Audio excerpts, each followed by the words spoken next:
Pendant quelques années, j'ai cru au mythe du gentil journaliste. Tu vois, je me disais un jour ou l'autre, il va y en avoir un qui va vraiment vouloir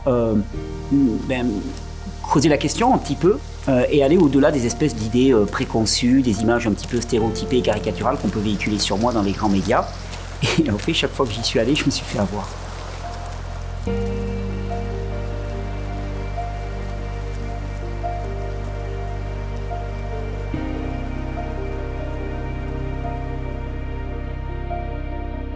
Vraiment souvent on se pose la question, voilà, qu'est-ce que c'est que la santé? La santé pour moi c'est ça, c'est plus on est capable de s'adapter à des situations diverses et variées, plus on est en santé.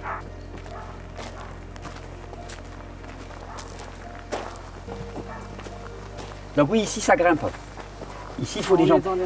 Et tu vois, c'est là où c'est marrant parce qu'il y a un de mes amis qui avait fait une conférence lors d'une rencontre qu'on avait faite qui s'appelait Le vivant et son environnement, mais EST. Je voulais dire vraiment qu'on est à l'image de notre environnement. Mais là, si tu veux, c'est très important de savoir dans quel environnement je vis, parce que cet environnement, il me sculpte littéralement. C'est-à-dire que dans un environnement de pente comme ça, ton corps doit s'adapter, il doit se construire avec cet environnement. Tu n'es pas le même si tu es dans un environnement de ville tout plat, que si tu es dans un environnement de montagne, avec des prises de pas aléatoires, avec un environnement qui est changeant, avec de la terre qui glisse, avec de la pente, ça te transforme. Donc c'est vraiment la santé, ça vient aussi de ce dialogue avec notre environnement. Tu vois, ici, la notion de faire du sport, globalement, elle n'existe pas. Tu peux faire du sport en plus si tu veux, mais globalement, ta journée, c'est déjà de l'activité physique. Le simple fait d'aller d'un lieu à un autre, tu te tapes 100 mètres de dénivelé, quoi. Tu n'as pas besoin d'aller faire du tapis à la salle, hein. Ça n'a pas de sens, quoi. Et souvent, la caricature qui est faite un petit peu de moi ou de mon travail, c'est un truc, c'est sectaire.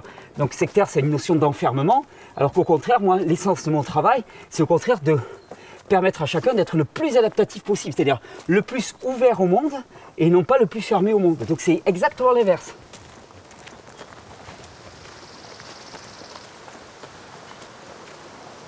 On est arrivé sur un terrain qui était extrêmement dégradé par les animaux, dégradé parce qu'il y a très peu de sol ici. On est vraiment dans une zone très peu riche. Enfin, quand tu dis une terre très peu riche, dans quel sens très peu riche? Très peu riche en termes de vie. Moi, ce qui détermine la qualité d'une terre, c'est la vie à l'intérieur de la terre. Ce n'est pas tant les éléments nutritifs qu'il y a à l'intérieur, c'est d'abord et avant tout la vie, en termes de vers de terre et de richesse de microbes, des choses comme ça, de champignons, de vie. C'est la vie qui est à la base de tout. Après, les éléments qu'il peut y avoir à l'intérieur, comme des argiles, des choses comme ça, c'est issu de la vie de toute façon. C'est la vie qui dégrade des matériaux, qui les transforme. Donc moi, la priorité, c'est d'avoir de la vie. Et là, on était sur des sols qui étaient morts, littéralement morts. Quand on pratique le maraîchage sur sol vivant, souvent, ce que font les fermiers, c'est qu'ils vont chercher du compost sur des plateformes de compostage, en grande quantité.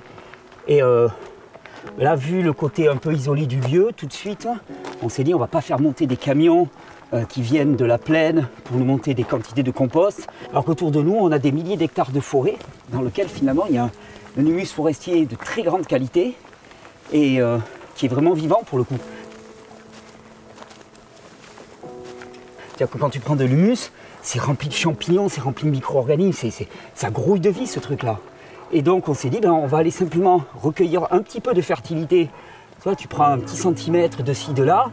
La forêt, quelques mois après, elle a tout reconstitué parce qu'il y a une telle dynamique que de toute façon, c'est extrêmement luxuriant. Et on va ramener ça pour créer le jardin. C'est ce qu'on a mis en place et ça marche extraordinairement bien.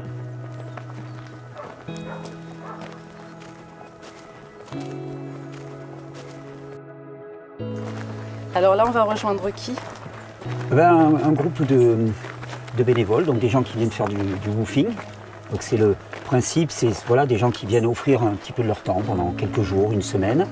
Et donc le principe, c'est vraiment de permettre à des gens qui, souvent des jeunes, qui n'ont pas encore expérimenté trop la vie en plein air, l'agriculture ou des choses comme ça, de venir vivre une expérience de ce type-là et en même temps de filer un coup de main aux gens qui s'installent en agriculture. Donc là, typiquement, on est en train de récolter de la fertilité, de la pure fertilité. Et ce qu'il faut vraiment voir, c'est que ce qui est récolté, c'est effectivement de la matière carbonée, voilà, qui va servir d'alimentation pour tous les micro-organismes du sol, mais c'est avant tout de la vie. Et ce qui est marrant, c'est que souvent, quand les gens utilisent des broyats au jardin, on te dit, voilà, il faut aller chercher une poignée d'humus de forêt pour ramener la vie, pour inoculer la vie d'une certaine manière.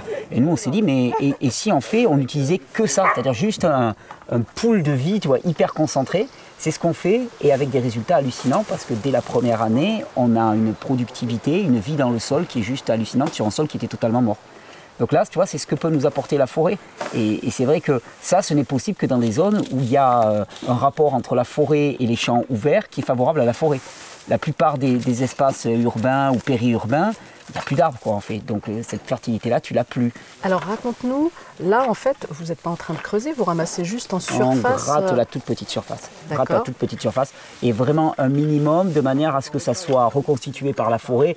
Dans les mois qui viennent, c'est refait. Il n'y a aucune trace de ce qu'on a pris. Et ça, pour moi aussi, c'est vraiment le positionnement qu'on peut avoir par rapport à tout l'écosystème naturel. C'est-à-dire accepter qu'on est vraiment dans une relation de synergie et d'échange, mais pas de prédation. Alors, en quoi justement cette petite surface de terre en fait est efficace pour le traitement de tes sols en fait? Cette petite surface de terre, c'est d'abord et avant tout un support à la vie microbienne et à la vie tout court. Donc c'est vraiment en ce sens-là qu'il faut le prendre. Tu sais, c'est un peu comme quand dans un corps qui a été abîmé par les antibiotiques, on propose de prendre des probiotiques par exemple. C'est un certain pool de bactéries qui vont relancer les processus métaboliques. Et vraiment, la base de la vie, c'est cette vie microbienne. Cette vie microbienne qui est chassée systématiquement, qui est stigmatisée. Tu vois, quand tu regardes dans les champs, fongicides, pesticides et ainsi de suite, c'est pour détruire la vie microbienne parce qu'on estime qu'elle peut être dangereuse, on n'arrive pas à la gérer. Mais en fait, la plupart du temps, il y a des problématiques parce qu'elle est complètement déséquilibrée, parce qu'on est trop intervenu. Et donc, on augmente encore le déséquilibre en rajoutant des pesticides, des fongicides. Et là, l'idée, au contraire, c'est d'ensemencer massivement en vie microbienne et en vie tout court et de laisser après la vie s'autoréguler, se rééquilibrer, s'autoréguler. Et ça marche très bien. On se rend compte que notre job, c'est pas tant de faire que de laisser faire. C'est-à-dire donner les bonnes conditions et ensuite de laisser la vie se développer. C'est pas à nous de faire se développer la vie. D'ailleurs, on en est complètement incapable, on ne maîtrise pas la vie. Personne ne peut créer la vie. Par contre, on lui donne les bonnes conditions. Donc là, voilà, on ramène cette litière forestière faite de carbone, de bois plus ou moins en décomposition. Il y a des champignons là-dedans. Et après, la vie, elle se débrouille. Elle fait sa petite recette avec tout ça, quoi.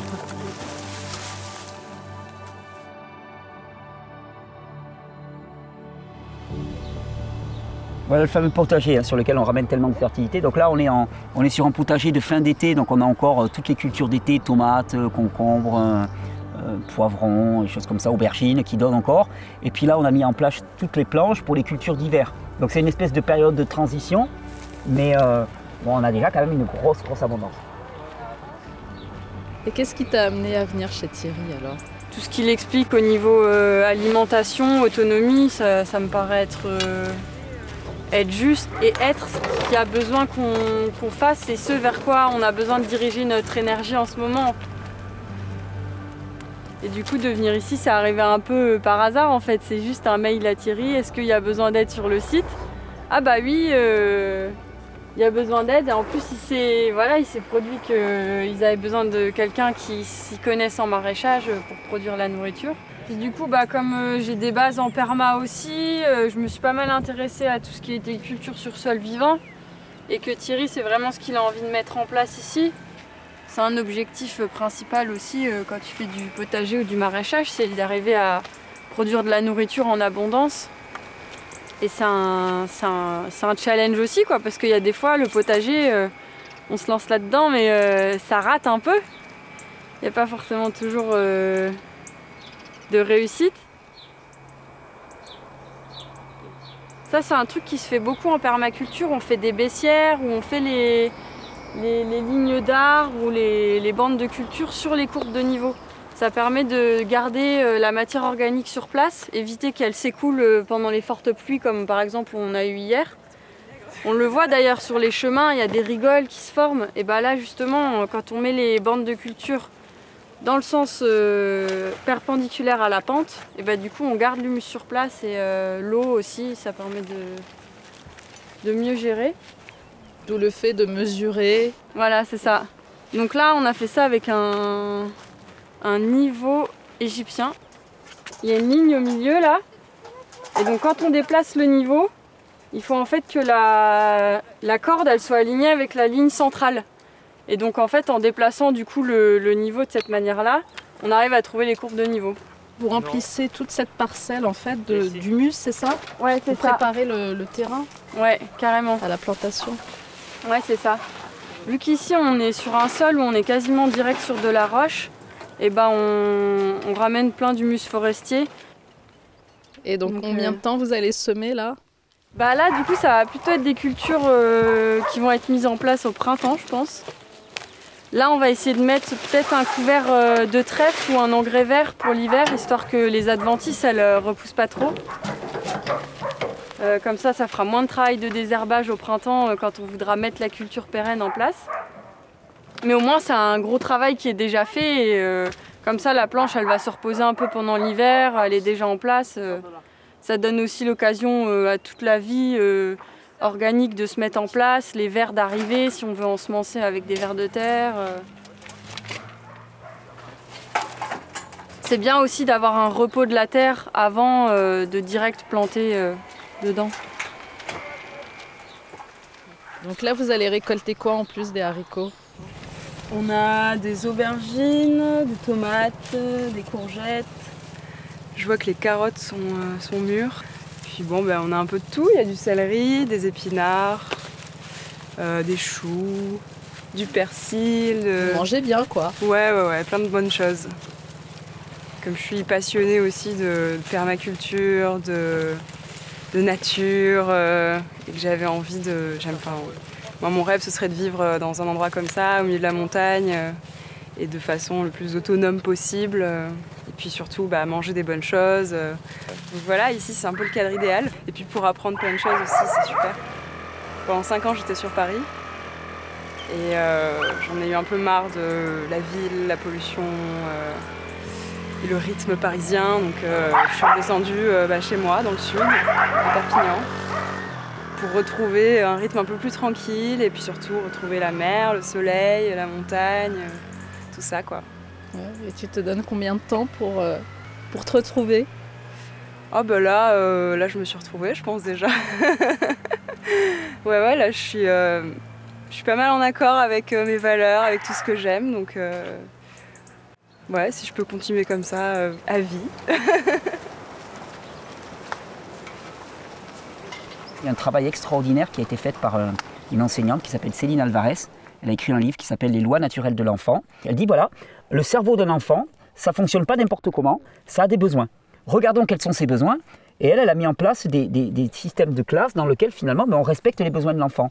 Et c'est d'une efficacité hallucinante.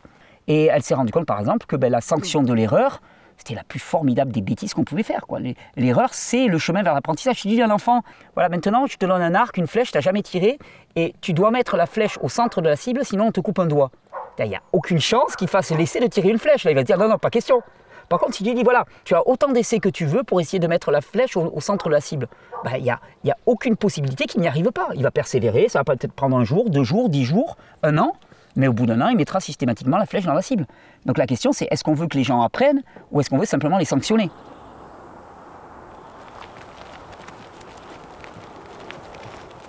Ça, c'est notre petite fierté. Artemisia annua, la fameuse Artemisia dont on parle beaucoup, qui est une plante médicinale. Alors je ne sais plus quel est son statut en France, je crois qu'elle est interdite à la vente, mais je ne suis pas certain. Il faudrait demander à Cocopelli parce que je crois qu'ils ont eu des débellés avec l'Artemisia. Mais ils vendent des graines d'Artemisia. Artemisia annua, alors qui est une plante de la famille des Artemisia, elle a été très utilisée en Afrique dans les cas de palu par exemple. Et on a montré qu'elle était au moins aussi efficace que les traitements chimiques sans aucun effet secondaire. Et il y a quelques pays qui en ont parlé. Alors attention, moi je ne serais pas du genre à faire des allégations thérapeutiques, loin de moi cette idée. Mais il y a certains pays qui en ont parlé dans le traitement du Covid.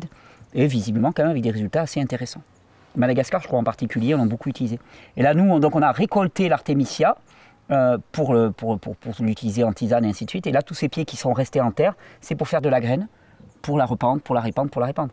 Et ça qui est fabuleux, c'est que tu pars d'une graine d'Artemisia, tu produis un pied comme ça qui contient peut-être 100 000 ou 150 000 graines. On disait, mais là, au niveau du potager, la fertilité, c'est la forêt, on la maîtrise. L'eau, on en a autant qu'on veut. La graine, on la reproduit. Il n'y a rien qui peut nous empêcher de produire des quantités énormes de nourriture. Il n'y a rien. Je pense que le début d'une société non violente commencera avec une société dans laquelle chaque groupe au sein de cette société aura une forme d'autonomie. C'est-à-dire que tant qu'on est dans la dépendance par rapport à quelqu'un, on est sous son pouvoir et donc ça devient une relation de pouvoir et donc dans laquelle la violence peut s'exprimer. Et c'est l'un des postulats d'une science que j'ai beaucoup étudiée qui s'appelle la permaculture, qui est vraiment de créer une société non violente par le simple fait que des petits groupes humains se structurent pour répondre de manière autonome à leurs besoins vitaux, à leurs besoins fondamentaux. Pour moi, les bases d'une société non violente, c'est une société faite de groupes, de petits groupes, en interaction permanente. Parce que pour moi, la santé d'un organisme, que ce soit un organisme vivant au niveau d'un corps ou un organisme social, c'est la qualité de la communication entre ces différentes parties. Donc ce n'est pas une espèce de vision autarcique, de groupe sectaire, comme on voudrait m'affubler ce terme, mais c'est plutôt la vision autonomiste.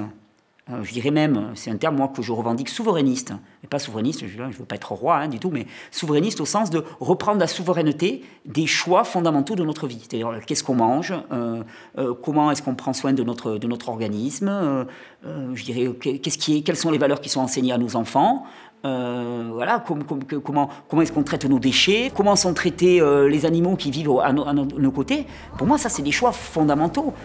L'idée, c'était de construire un poulailler qui ne coûte rien. Donc on a récupéré les palettes, on a utilisé de l'argile et de la paille qu'on avait sur place. Et je sais qu'il y a des copains pendant qu'on construisait le poulailler qui m'ont dit « mais moi je m'y installerais bien dans ce poulailler tellement il est beau. » quoi. Donc là, le fait d'utiliser la terre, c'est vraiment très intéressant parce que l'un des plus gros problèmes pour les poules, c'est l'humidité. Elles détestent l'humidité. C'est ce qui fait qu'après, elles peuvent avoir des problèmes du type coryza et ainsi de suite. Et donc là, la terre, ça fait un régulateur de l'humidité, c'est-à-dire que quand c'est très humide, ben, ça absorbe l'humidité et ça la restitue quand il fait très sec. Et en plus, au sol, on utilise de la sciure et non pas de la paille. Et l'intérêt de la sciure, c'est que ça absorbe beaucoup mieux que la paille. Et surtout, la paille, tu vois, c'est une structure qui est tubulaire, dans laquelle il peut y avoir énormément de petits, ce qu'on appelle des parasites, qui vont pouvoir venir s'installer, alors que dans la sciure, ce n'est pas le cas.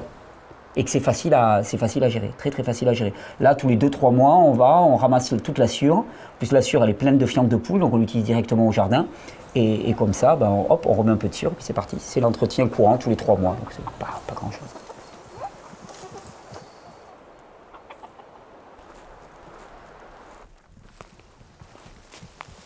La grenade, c'est quand même un fruit qui, au niveau bénéfice santé, richesse micronutritionnelle et ainsi de suite, est juste extraordinaire. Alors là, tu as la belle couleur. Regarde, même elle est habitée. Il y a quelques pinces-oreilles qui sont déjà venus. Elle est vraiment mûre. Elle commence à craqueler, tu vois, à la surface. Ouais. Quand elle commence à craqueler, là, c'est bon signe. La grenade noire qui est vraiment, de loin, vraiment la plus riche en principe micronutritionnel et en principe thérapeutique. Donc ce ne sont pas des grenades qui sont extrêmement goûteuses, hein, elles sont assez acides. Par contre, tu vois, quand on parle du jus de grenade anti-cancer et choses comme ça, là, en termes de polyphénol, d'antioxydants, c'est juste de la bombe, quoi. C'est du concentré. Alors déjà, physiquement, elles sont beaucoup plus petites que la grenade classique. Ouais, tout à fait. Moi, quand j'étais petit, dans les bords de champs, dans les vergers, on a des tas de grenadiers sauvages. C'était des petites grenades comme ça qu'on mangeait avec les copains, qu'on avait soif, on s'arrêtait à vélo et on s'éclatait une grenade ou deux. Et quand tu dis alors qu'on peut en faire un jus anti-cancer, le principe même de dire anti-cancer ne veut pas dire grand-chose. C'est des espèces de raccourcis sémantiques. Ce qu'on sait, c'est que c'est un jus qui est chargé de ce qu'on appelle des antioxydants et que le stress oxydatif est reconnu maintenant comme l'une des sources de dégradation de l'organisme qui peut amener à l'apparition de symptômes de type cancer.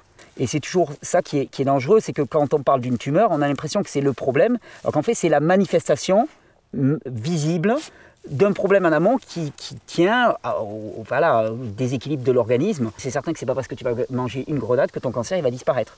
Par contre, on s'est rendu compte qu'un régime alimentaire qui contient énormément de produits riches en antioxydants permet de prévenir, ou en tout cas de réduire l'occurrence des cancers. J'étais à un congrès sur le maraîchage sol vivant et l'un des gars me disait « mais si en agriculture, on était aussi contrôlés, bridés et stigmatisés que vous en matière de santé, mais ça ferait déjà 10 ans qu'on serait en prison tous. » Le moindre terme qui pourrait faire penser que tu prétendrais parler de santé en dehors du contexte de la médecine allopathique chimique classique, te transforme en charlatan, gourou ou pratique illégale de la médecine et ainsi de suite. Et c'est très intéressant parce que d'un point de vue là aussi sémantique, médecine ça veut dire qui soigne. C'est-à-dire que la pratique du soin est réservée à des professionnels du soin. C'est-à-dire que qui a décidé que ça serait comme ça? Est-ce que ça correspond au désir du plus grand nombre? Il y a un japonais qui s'appelle Masanobu Fukuoka qui a écrit un livre qui a été un peu le livre de référence des débuts de la permaculture dans les années 90 qui s'appelait La révolution d'un brin de paille. Et c'est un très beau livre qui mélange principes d'agriculture naturelle et principes de bouddhisme zen, dans lequel vraiment il fait un lien entre les deux, dans lequel il explique, tu prends un sol que tu fais pousser des plantes et que ces plantes, tu les coupes tous les ans, le sol, il donne de sa matière pour faire pousser ses plantes. Si tu emportes tout et que tu ne lui restitues rien, il ne fait que s'appauvrir. Et tu te retrouves à mettre des engrais minéraux, des engrais chimiques en permanence pour essayer de ramener un petit peu de nourriture. Donc en fait, la solution, c'est juste d'avoir des systèmes dans lesquels tu prends, mais tu ne prends pas tout, tu n'es pas dans la prédation. Et à ce moment-là, l'équilibre, il se fait. Là, par exemple, nous, on a la forêt qui est productrice de fertilité, qu'on ramène un peu dans les champs. Mais pour que ça marche, il faut avoir un espace de champ qui soit bien plus petit que l'espace forestier. Sinon, ça ne marche pas. Et on est dans un système dégénératif. On ne réalise pas à quel point nos grands-parents, par exemple, avant la Seconde Guerre mondiale, ils mangeaient tous bio. Il n'y avait pas de supermarché. Il n'y avait pas d'alimentation sous blister. Il n'y avait rien de tout ça. Les gens, qu'est-ce qu'ils consommaient? Ils consommaient des produits de saison, locaux, beaucoup de légumes, des fruits en saison, un peu de viande, du glanage, des châtaignes, des choses comme ça, mais c'était sobre. Ils ne mangeaient pas 15 fois par jour, ils ne mangeaient pas des petits biscuits chargés de sucre, chargés d'additifs, chargés de colorants et ainsi de suite. Et donc, il y a eu dans notre alimentation à la fois un apport massif de produits qui ne sont absolument pas nécessaires à notre santé, et même qui sont délétères, pesticides, fongicides, colorants, conservateurs, et une perte colossale de contenu micronutritionnel à cause de la transformation à haute température et de la stérilisation, de la pasteurisation. Donc d'un côté, on rajoute des trucs qui sont nocifs et de l'autre côté, on enlève des trucs qui étaient bénéfiques. On a un abricotier, tu vois, je crois que c'est un rouge du Roussillon, c'est une variété ancienne. Nous ici, surtout en zone méditerranéenne, on a un problème, c'est qu'au-dessus d'une certaine température, les arbres ils ne poussent plus. T'as beau les arroser en été, il fait trop chaud, on nous dit toujours il fait trop chaud, au-delà de 30 degrés, il fait trop chaud. Le fait de les arroser va faire qu'ils ne vont pas mourir, mais ils ne vont pas faire de croissance pendant l'été. En comprenant les lois du vivant, moi je me suis dit, mais en fait c'est pas tant la température de l'air, puisque la croissance se passe au niveau des racines, c'est la température du sol. Donc cet été, on a fait l'expérience, on a énormément paillé. Mais quand je dis énormément paillé, c'est 70 à 80 cm de paille sur toute la largeur de la couronne de l'arbre. Avec l'idée de faire un tampon thermique de manière à ce que le sol ne se réchauffe pas trop dans cette zone-là. On a arrosé de temps en temps, tous les 15 jours, 3 semaines, ce qui, vu la chaleur et la période, n'était vraiment pas très fréquent. Eh bien, on avait le sol qui restait frais. Résultat, les arbres, ils ont fait 50 à 60 cm de croissance en plein été. Et quand je le montre à des gens du coin, ils me disent c'est impossible. Je dis mais venez voir, les arbres, ils ont grandi. Pourquoi? Simplement parce qu'on a maintenu la température du sol. Et ça, c'est juste comprendre comment fonctionne le vivant et fonctionner avec et non pas contre. Je trouve ça vraiment jubilatoire. Une fois que tu arrives à ça et que tu arrives à œuvrer avec, c'est magnifique. Celui-là, c'est marrant, c'est le seul sur lequel on a été amené à faire quand même des apports parce que le sol était tellement pauvre en termes de vie. Quelle aide tu as apporté en fait? Énormément de matière organique, donc principalement du fer. On a apporté aussi de la corne broyée en surface, qui est pareil, un amendement très riche en fer. Un mélange qui s'appelle Orga 3 et qui là apporte un complexe minéral, calcium, magnésium, phosphore et ainsi de suite. Toujours pareil, le temps que le sol se structure et que la matière puisse être élaborée. Comment as-tu su que ce sol était en manque de fer, en manque de minéraux? Voilà. Est-ce qu'il y a une analyse spécifique ou c'est tes compétences personnelles? Explique-nous. Non, on n'a pas fait une analyse de sol, j'ai simplement regardé mes arbres. Et les arbres manifestaient des symptômes au niveau de la couleur des feuilles, au niveau de l'apparence des feuilles, au niveau de l'apparence de l'arbre lui-même. Et ensuite, en connaissant les agrumes, je sais qu'ils ont un très gros besoin en fer. Et c'est vraiment très intéressant parce que là, encore une fois, c'est les symptômes qui nous ont guidés vers la cause des causes des causes des causes. On est tout le temps en train d'essayer de supprimer les symptômes, alors qu'en fait, les symptômes, c'est le chemin vers la santé, d'une certaine manière. C'est-à-dire que, tu sais, je suis un peu comme Champollion, face à ces arbres, quoi. Tu vois, il me parle, mais avec un langage que je ne comprends pas. Et il va s'agir de décrypter. Et à l'échelle du corps, c'est souvent ça aussi. On va avoir des symptômes, on va avoir des douleurs de ci, de là. Si la première réaction, c'est de prendre un antidouleur, le symptôme, il disparaît. D'accord ? Mais ce n'est pas pour autant que le message qui était véhiculé par le corps, lui, a été transformé. Je pense que c'est ça dans l'absolu, vraiment l'état de santé. L'état de santé, c'est la communication retrouvée avec notre être, je dirais plus que notre corps, parce que je ne pense pas que l'humain se résume à son simple corps, qui fait que l'intérieur nous dit quels sont ses besoins et que nous, on arrive à y coller au mieux possible. Et à ce moment-là, ça, c'est vraiment l'état de santé. Si le sol il est vraiment trop pauvre, il y a un moment où on fait des apports. Par contre, parallèlement à ces apports, on met en place les conditions qui vont faire que ces apports ne seront plus nécessaires par la suite. Et en termes de santé humaine, c'est un peu ma vision aussi. C'est-à-dire que des fois, il y a des situations qui sont tellement dégradées que oui, il faut passer par de la médication, il faut passer. Mais l'idée, c'est de dire aux gens, si tu as une symptomatologie forte, je pense que c'est une très mauvaise idée d'arrêter tes médicaments. Par contre, fais en sorte qu'un de ces jours, tu n'en aies plus besoin, qu'ils deviennent obsolètes. Tu sais, c'est un peu comme si quelqu'un avait la jambe cassée et qui me dit est-ce que je peux arrêter les béquilles? Je dis tant que tu as la jambe cassée, non. Par contre, fais en sorte que ta jambe se répare et à ce moment-là, ta béquille, tu n'en auras plus besoin. C'est une évidence. Et c'est vraiment ça l'idée, tu vois, c'est de faire en sorte qu'un jour, on n'ait plus la jambe cassée. Quand les niveaux de santé du corps sont suffisants, la chronicité n'existe pas. Toujours pareil, à part pour des accidents traumatiques. Quand je tombe, là, je me suis cassé le poignet, qu'est-ce que j'ai fait? Je filais aux urgences. Donc ça permettrait, moi je trouve en plus que c'est un projet de société très intéressant quand on nous dit que les urgences sont saturées, que les médecins ils n'en peuvent plus, que les personnels soignants ils sont saturés. Je dis, c'est cool, prenons soin de notre santé et déjà on va alléger les hôpitaux et enfin on pourra utiliser les hôpitaux pour là où ils excellent, c'est-à-dire le traitement de l'urgence. Voilà, c'est un peu l'idée. C'est pour ça que un des piliers de mon discours, c'est la réforme alimentaire. C'est dire aux gens, maintenant, il faut arrêter. Votre alimentation ne vous apporte pas les éléments vitaux dont vous avez besoin pour que la vie puisse faire son job à l'intérieur de vous. Parce que c'est pas un aliment qui guérit. Je me répète tout le temps. Ambroise Paré disait, moi je soigne et Dieu guérit. C'est pas la banane qui va te guérir. C'est pas les fruits qui vont te guérir. C'est pas le jus de carotte qui vont te guérir. Le jus de carotte va t'apporter des micronutriments, des nutriments, des éléments, des briques, on va dire, de construction que la vie en toi va pouvoir utiliser pour rebâtir des tissus sains et des tissus forts. Nous, tout ce qu'on fait, c'est qu'on apporte le matériel. Et c'est déjà beaucoup. Et on s'arrête là. Là, on est vraiment sur de la pierre sèche rudimentaire, tu vois. C'est vraiment des pierres empilées. Mais ça, ce petit chemin, il a peut-être, je sais pas moi, plusieurs centaines d'années. Et il tient toujours. Et je trouve que c'est vraiment l'expression même de l'intelligence et du génie humain. Faire tenir des murs comme ça, on a des murs qui sont beaucoup plus hauts que ça sur l'endroit, qui font 3-4 mètres de haut, qui tiennent des talus et qui ont été construits simplement sans aucun liant, sans aucun ciment. Et moi, pour avoir vu des gens faire des murs en pierre sèche, je me suis rendu compte qu'il fallait vraiment une intelligence de la pierre, une lecture de la pierre. J'ai vu un ancien faire un mur en pierre sèche devant moi. Il prenait les cailloux, il le regardait, et c'est comme s'il établissait un dialogue avec le caillou. Il disait, toi tu vas aller là, toi tu vas aller. Et je dis, mais comment t'as fait? Il dit, tais-toi, regarde, observe, et petit à petit tu vas comprendre et tu vas entendre le caillou, il me disait. Et c'est vrai que ce qu'on partageait tout à l'heure, on disait finalement, voilà, il n'y a pas de rejet profond de la technologie chez moi, sauf qu'il faut voir que la béquille technologique nous évite parfois d'être intelligents. Pour construire un mur comme ça, il faut beaucoup d'observation et beaucoup d'intelligence. Si tu prends du mortier et du fer à béton, tu n'as pas besoin d'être très intelligent. Tu empiles tout, tu bétonnes avec du ciment et puis ça tient. Et c'est vrai que plus nos téléphones ils sont smart et plus nous, finalement, on n'est pas smart du tout. Moi, quand je vois des choses comme ça, qui tiennent depuis 200 ans, qui sont faites simplement avec rien, avec cette mousse qui est venue les recouvrir, c'est d'une beauté, c'est d'une poésie. Enfin, je sais pas, moi, je m'arrête chaque fois que je descends, je vois ce petit mur et je suis émerveillé, quoi. C'est bien d'avoir des machines efficaces, mais il ne faudrait pas que ça soit au détriment de notre intelligence et de notre capacité à faire.